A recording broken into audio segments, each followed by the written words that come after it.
အားလုံးပဲမင်္ဂလာပါ chat sharing ဆန္ဒပိုင်းခိုင်ရနေပြန်လို့ကြိုဆိုလိုက်ပါတယ်ဒီနေ့မှာတော့ကျွန်တော်တို့ပါစအတူတူစဉ်းစားကြမယ်ပေါ့နော် point တူမှုဆိုတော့ဘာလို့ရင်ကောင်းမလဲစဉ်းစားမယ်ဘာကောင်းနေရှိလဲပြန်ကြည့်မယ်ဟုတ်ပြီကွင်းနဲ့ချက်မယ် root နဲ့ကာမယ်ကွင်းနဲ့ထက်ချက်မယ်အခါကျတော့အချင်းမြတ်ရပါပြီနောက်တစ်ပုတ်ကဘာလေးလာမလဲဆိုရင်အဖြူကလေး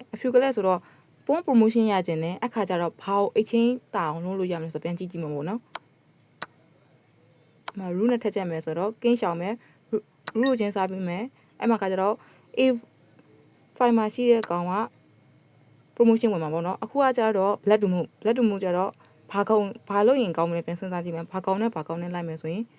နိုင်မလဲပေါ့ဒါကြတော့ mating pattern ပေါ့နော်ဟုတ်ပြီစဉ်းစားကြည့်မယ်အခါကျတော့ညင်းနဲ့ချက်မယ်ဆိုရင်အဖြူကင်းရပဲသွားမလဲအဖြူကင်းသွားတဲ့အချိန်မှာကိုယ့်ရဲ့ကွင်းကနေစားလို့ရလားစားပြီးရင်ဘာကောင်ထက်လာလို့ရမလဲပြန်ကြည့်ကြည့်မယ်ပေါ့နော်အခါကျတော့နိုင်နဲ့ချက်မယ်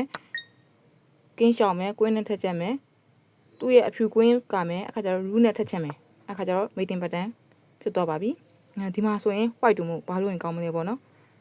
ဘာကောင်နဲ့ဘာကောင်လို့ရင်နိုင်မလဲဘာကောင်နဲ့ဘာကောင်လို့ရင်အိတ်ချင်းရမလဲပေါ့နော်